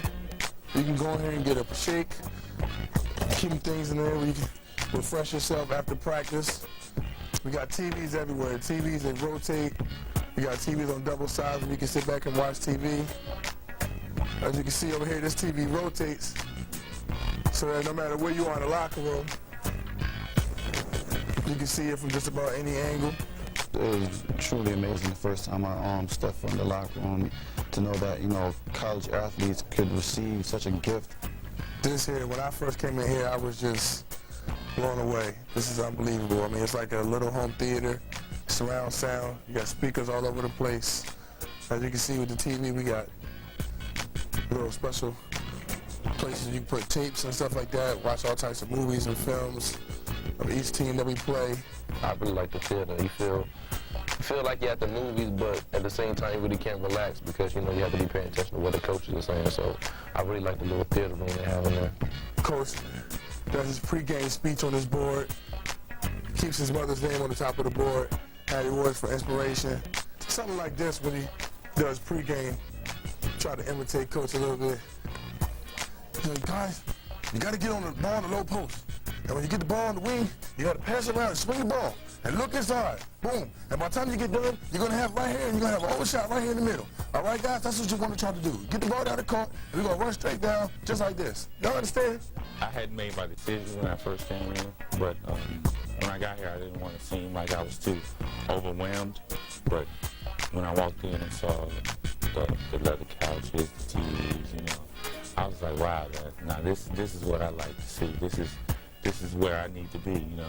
This is prime time. We put our goals on this board here, just about everything that we've done. We like to try to accomplish 6 or 7 goals You know, that's usually most of the time we win the games. We feel as though we do what we're supposed to do, we win. So we basically just try to put everything that we do to keep track exactly where we are. Also, you know, once the games are over, we come in here and sit, wait for the media to come in. That way, you know, they're not in our private area over there, just comfortable. I mean, you sit in here, we fall asleep in here sometimes, Coach talking, trying to stay awake and everything. We soft seats. I mean, just full grain leather, completely soft, just unbelievable, just comfortable. Well, there's a lot of, you know, high-tech stuff in the locker room. We have the TVs and, you know, the VCRs and stuff that the coach uses, and it's just a real, it makes you feel real comfortable. You know, hey, you have the couches there, you always have something to drink. You know, you really can't complain. I don't know how much better it gets than that. Well, I appreciate y'all coming to see my locker room and everything. Hope y'all have fun. Hope to see you again. But until then, we'll have to go. I'm about to take me a little nap, give me some rest. See you later.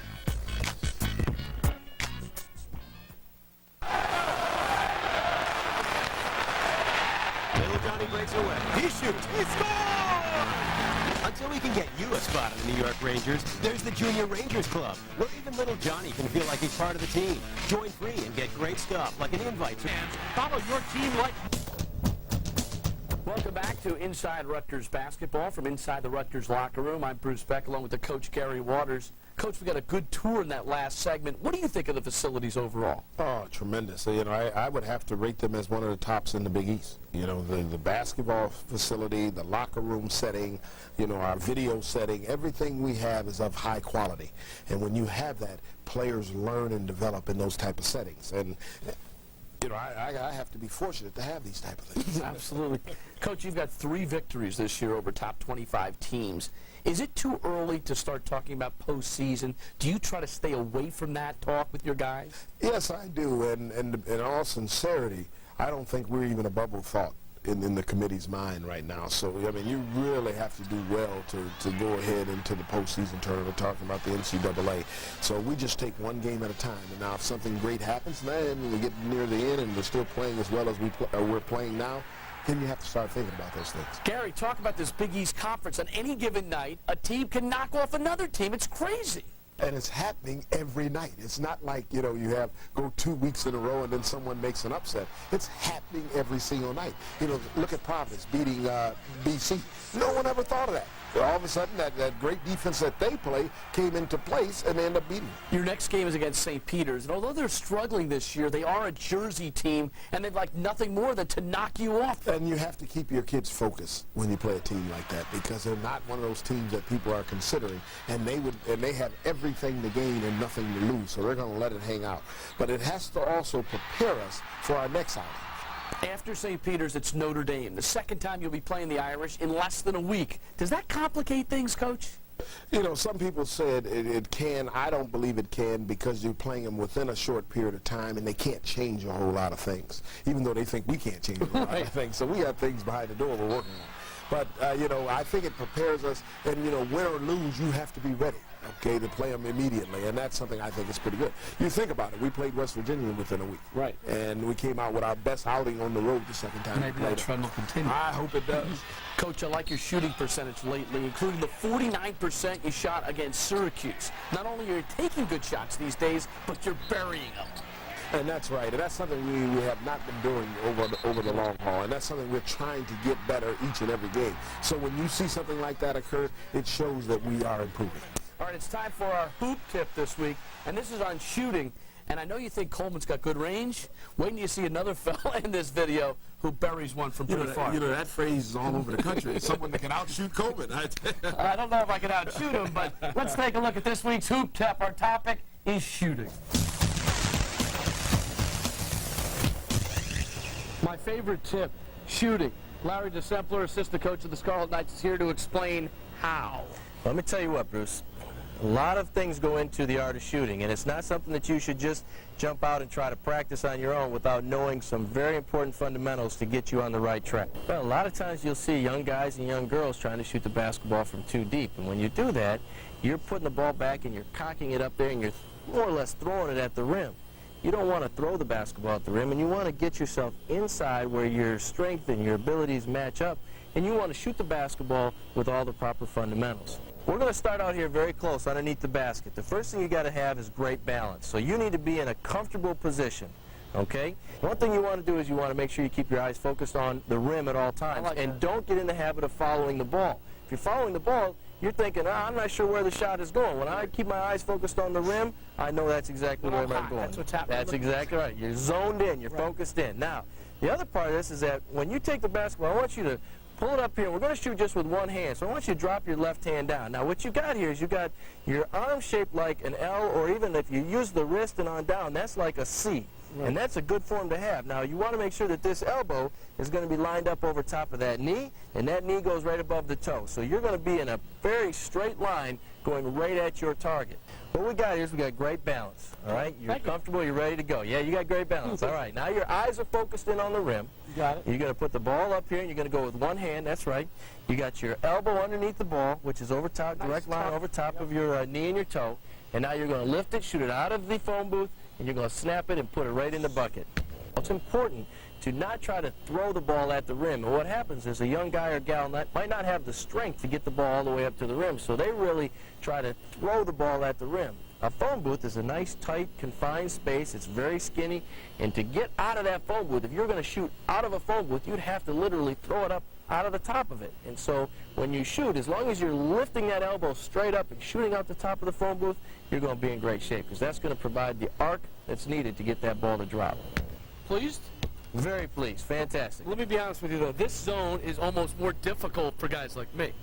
Well, you know, you're a little guy, so this might not be your zone. This is where the big guys play. Right. Rashad Kent, Kareem Wright, they live in this Absolutely. zone. You move farther out, you get out here to where Sean Exani and Hervé Lamazana can knock down this shot very consistently. They rule. You come all the way out here to the three-point arc, guys like Ricky Shields, Mike Sherrod, Joel Wiggin, these guys knock it down. They're comfortable. But you got to step out a little bit deeper to find your zone. Well, my zone is Jerome Coleman's zone, too.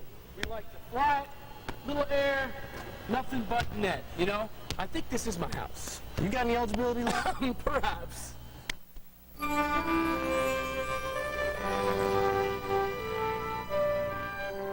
What happens to most beer right after it's packaged? It gets heated, often up to 140 degrees, but not at Coors. Our beers are filtered cold, packaged cold, and shipped cold. All beers are not alike. That's no boast, just a cold fact.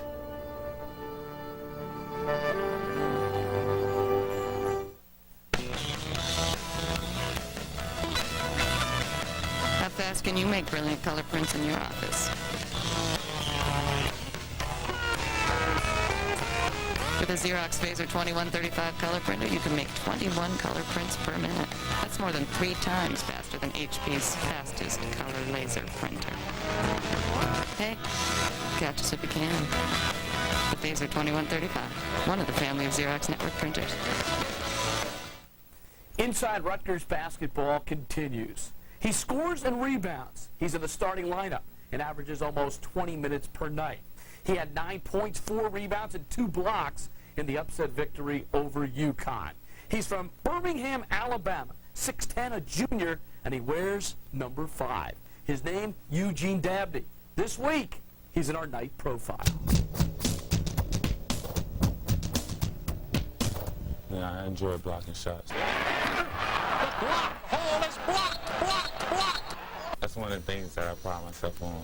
I have pride myself on. It's one of the reasons that I made the basketball team, because I couldn't do anything else is block shots.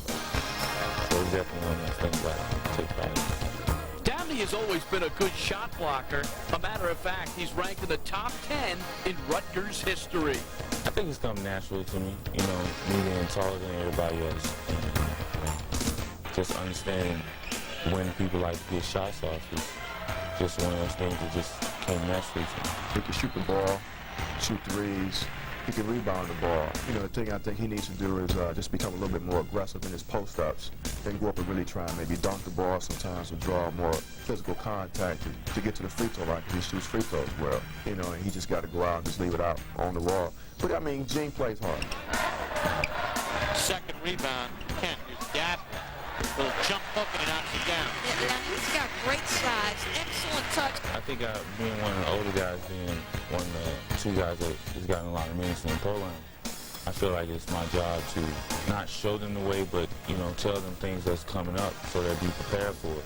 I feel that if I don't, then, you know, that's a failure on my part to make them be the best that they can be. Eugene, he brings a lot of leadership. There's been times, you know, where I've been down, you know, because of certain situations, and Eugene come pick me up. You know, he's like, listen, everything's going to be all right. You know, you're a freshman. You know, this year, use it as a learning experience. I hope they do the same for me. If they see something that I'm doing that I can improve on, then, you know, I hope they will tell me. He knows how to talk to guys on the team. He gives a lot of guys confidence to go out there and play. And he also challenges you like at practice. I love playing with Eugene. I mean, he's my boy. Eugene traveled all the way from Alabama to New Jersey to play for the Scarlet Knights. It's a transition he's handled well.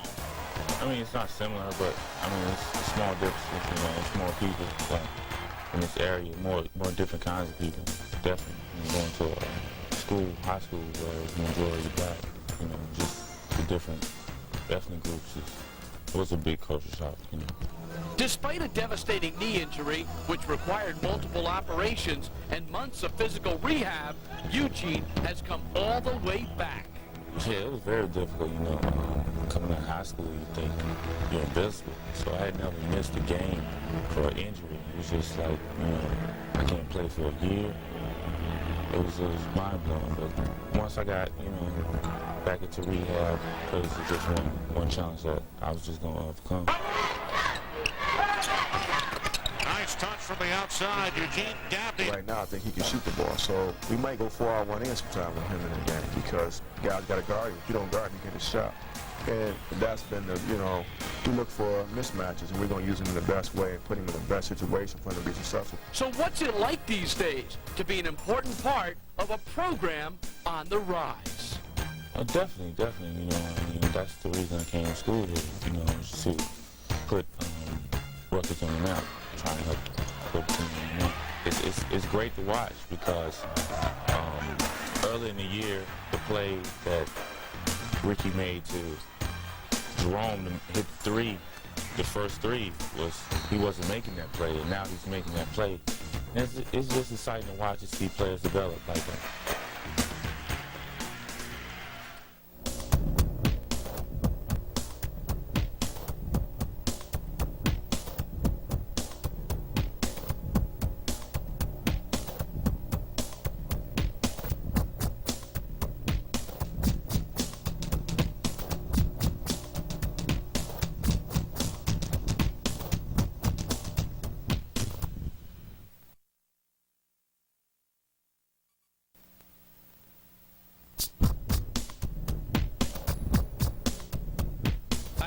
This is Rob Kennedy, and you're watching Inside Rutgers Basketball. Breakfast, anyone? This week, we'll join the Scarlet Knights at their daily breakfast club. Today we're here at Breakfast Club, like we're here every morning, bright and early, as you can see, enjoying our breakfast before class. Rutgers defeats St. Peter's, and we'll bring you all the highlights. He will push it for an easy two. Well, Coleman will shoot from there, and he'll make it. Jerome Coleman's got 4 3-point field goals. Bruce Beck learns how to scout an opponent with the use of videotape. You know, Bruce, one of the biggest sayings in terms of video work with coaching is that the tape doesn't lie. In our night profile, we'll take a look at one of the top shot blockers in the Big East. Make the guy believe. Then I'm giving up on the play, and I start jagging, and then he thinks he has an easy layup, and then I go and then take that out of here. Rebound hole is blocked by Lamazana. It's all next here on Inside Rutgers Basketball. Looking for something? Need it right now? This is always good. Well, the way Bruce was shooting the ball last week in that hoop tips, you know, maybe you need him back. Hit some outside shots in case Coleman gets cold. I think he's getting a little bit too cocky. You know, we couldn't hold him down anymore. All right, well, Coach, coming off a good win against St. Peter's, you know, coming into this season, expectations of the media and the fans, who knows where they were, but they weren't that great.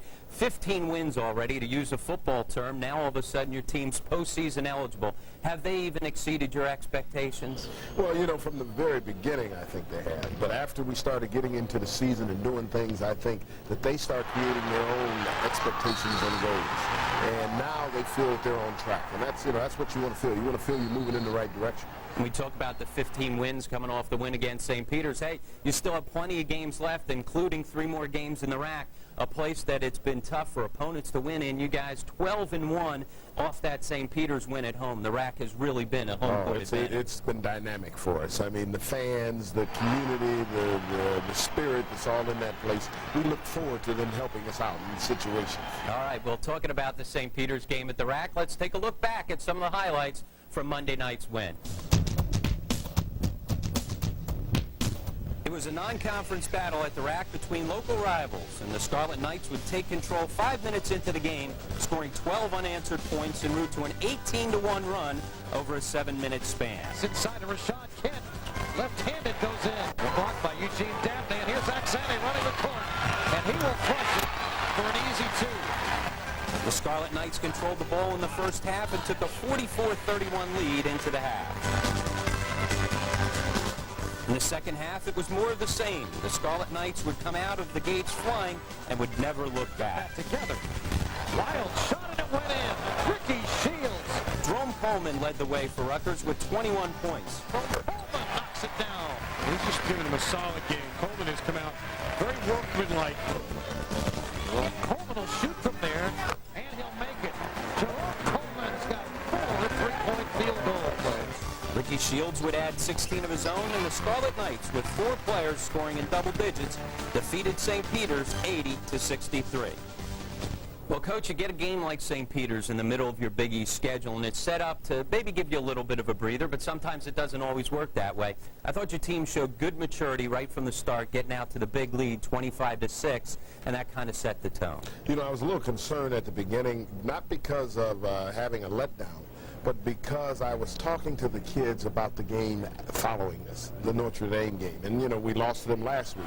And so my whole makeup was that we're going to prepare this game to propel us into the next game.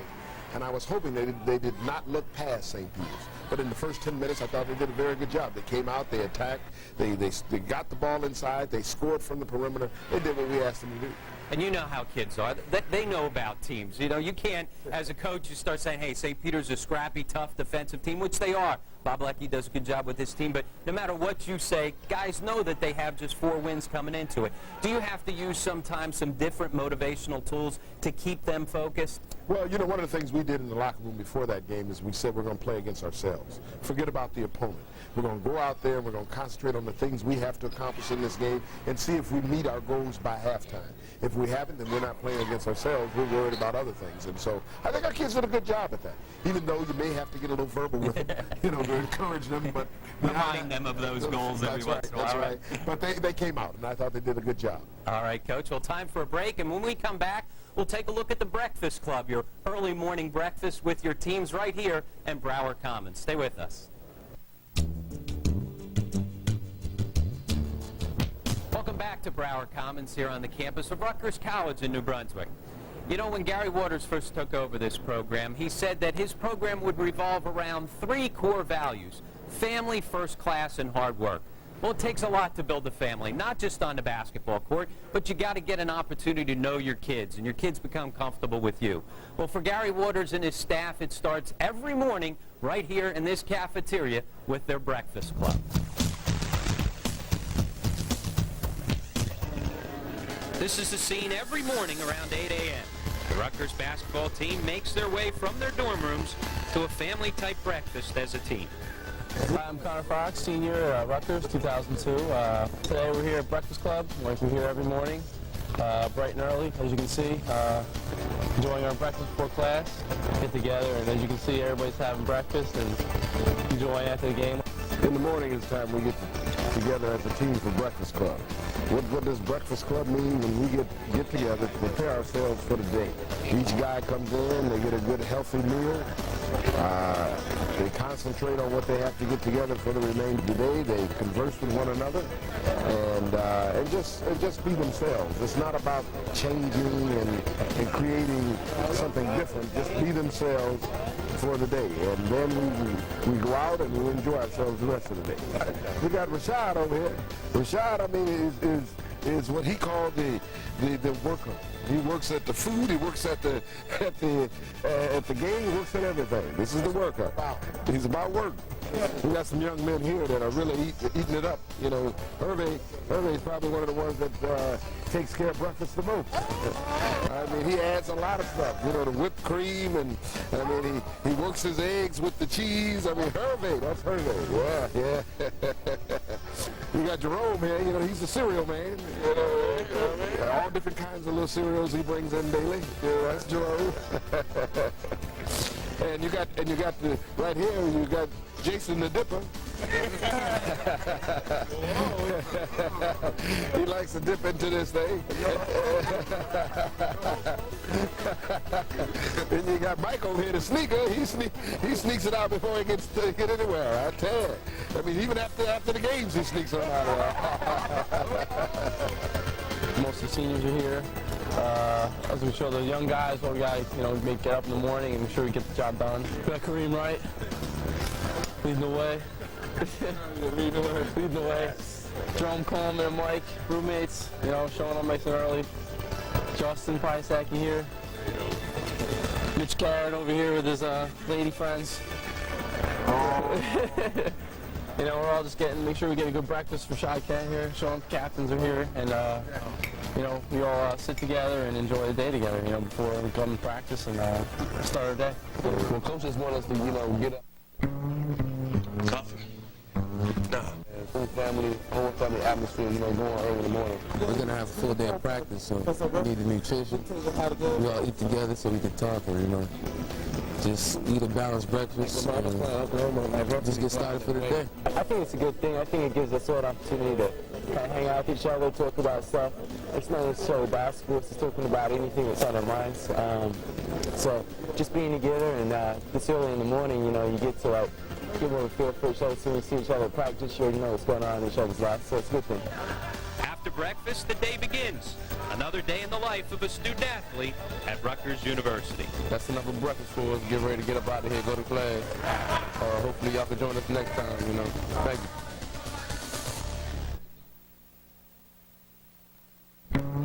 Welcome back to Inside Rutgers Basketball. I'm Rob Kennedy, and here with me, Coach Gary Waters in Brower Commons. And, Coach, we got a good look at the Breakfast Club in that segment. And tell me, we saw you down there today walking around talking to everybody, but is that something that you do each and every morning when you can, or is that something your assistants do? Well, we all try to be there, but, you know, I make a definite point to be there every morning because I want them to see the commitment I'm making toward them and that they make the same commitment to me. And also, I tell you, it's a great time for me to get to know the players outside of basketball. We sit and talk about anything under the sun, you know, even girls.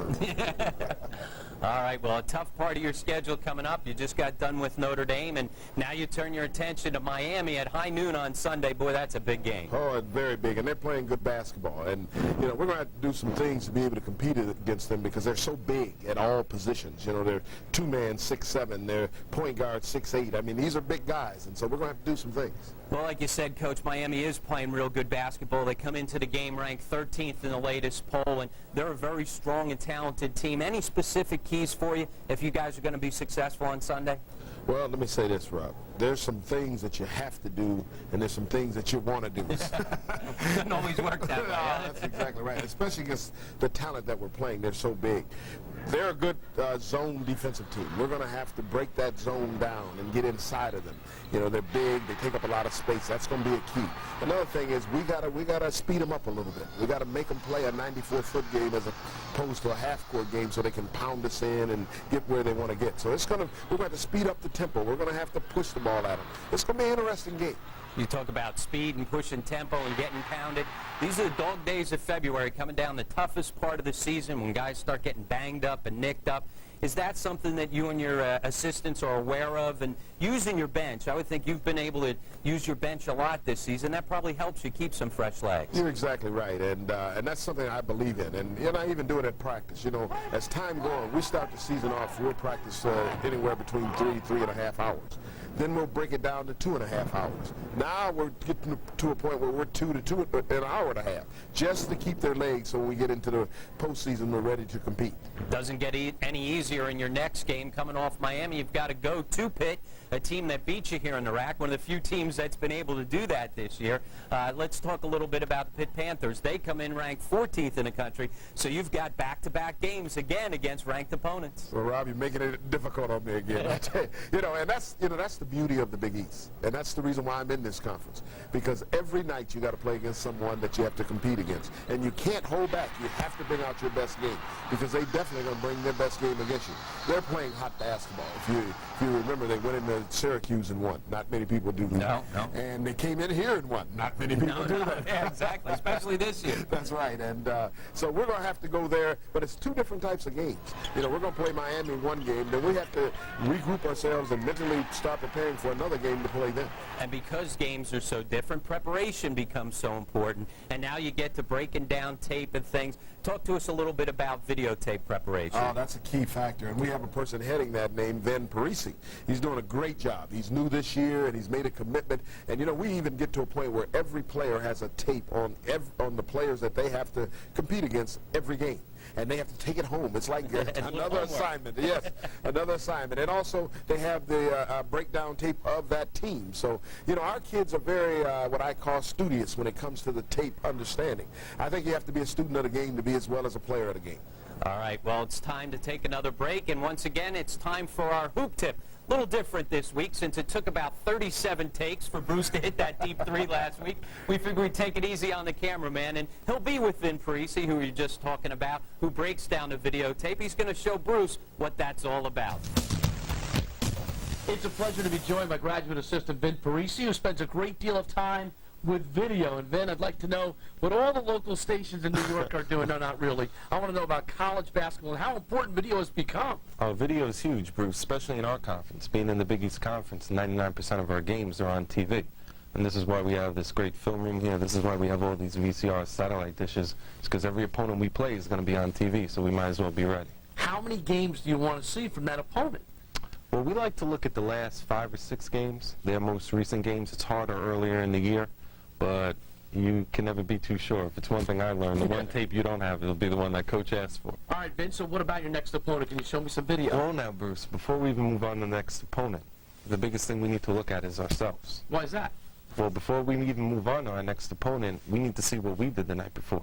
See, Coach's philosophy being, especially his emphasis on video, don't move on until you fix what was wrong with us. All right. So before we even move on, we may have to look at offense, defense, a few things you may want to learn. Let me step into my office. All right, take me through the ropes. All right, Vince, so what are we watching here? Break this stuff down for me. Okay, what this is edited clips, Bruce, of our press versus West Virginia, nothing else. Hands, guys, hands. So what you're going to see is here, you're going to see times that West Virginia broke the press, and you're going to see times that we made them turn the ball over, which is a positive. Now, we may also have to look at some negative things, but that's where the guys learn. So if a player doesn't understand something, or even sometimes they like to debate every once in a while, we like to meet in here as a team, and sometimes we have individual sessions. But the best thing that Coach believes in is learning from video, seeing it up on the screen, and then learning what we do before you even move on to the next opponent.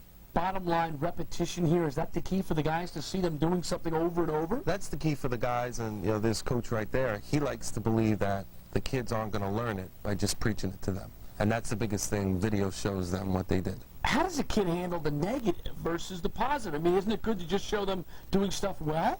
Well, Bruce, one of the biggest sayings in terms of video work with coaching is that the tape doesn't lie.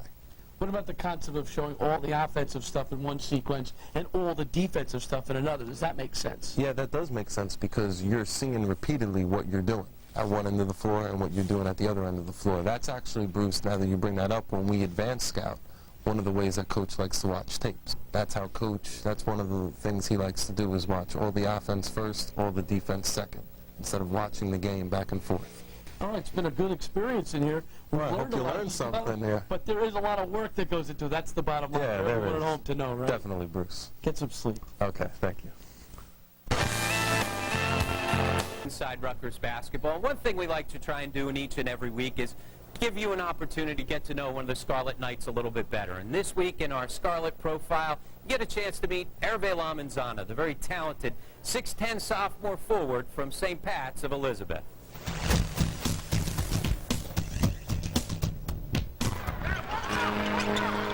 Lamanzana with the fadeaway. Hervé Lamanzana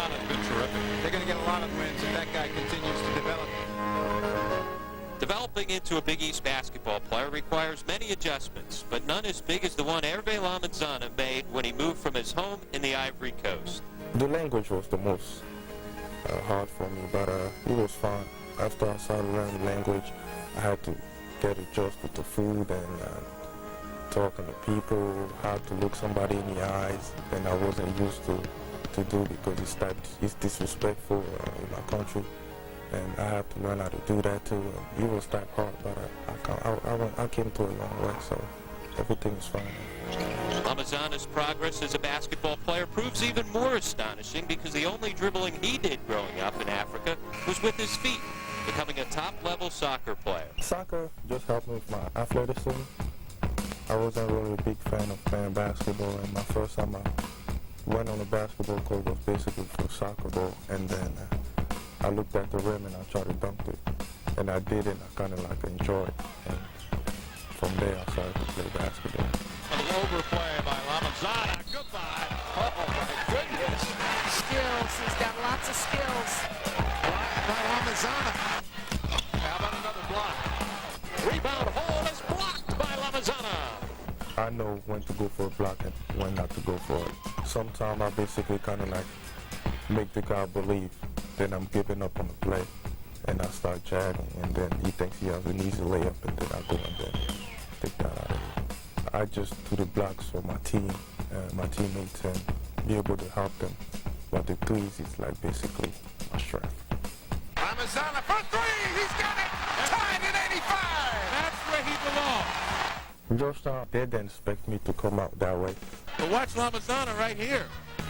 I felt like it was my responsibility to step up because we got so many talents on this team that anybody can step up at any night. See, Lamazana is stepping off right now. As soon as they receive, he's going to go up and make it difficult. I told Coach I was going to basically be all over the ball and jump as high as I can to be able to get a base of the ball, and I did it. He got a piece of it. There it is. Rutgers is knocked off Georgetown by 2 in overtime. I felt like it was my night, and I said to Coach, whenever I get the opportunity to play, I would do the most of it. Playing time is all Lamazana was looking for. He sat out all last season and missed the first 8 games this year. A frustrating time for a developing player. Yeah, they were frustrating, but that wasn't difficult because I've been through way more tougher things than that. I mean, missing my family is one thing. For 4 years, I didn't see them, so not playing for a year or missing 8 games, that really didn't bother me. I was like, as long as I know that I'll be able to play basketball, everything will be fine. So I just wait to get the opportunity to get on the court and play, and now basically everybody kind of like love me. So I'm very thankful for that.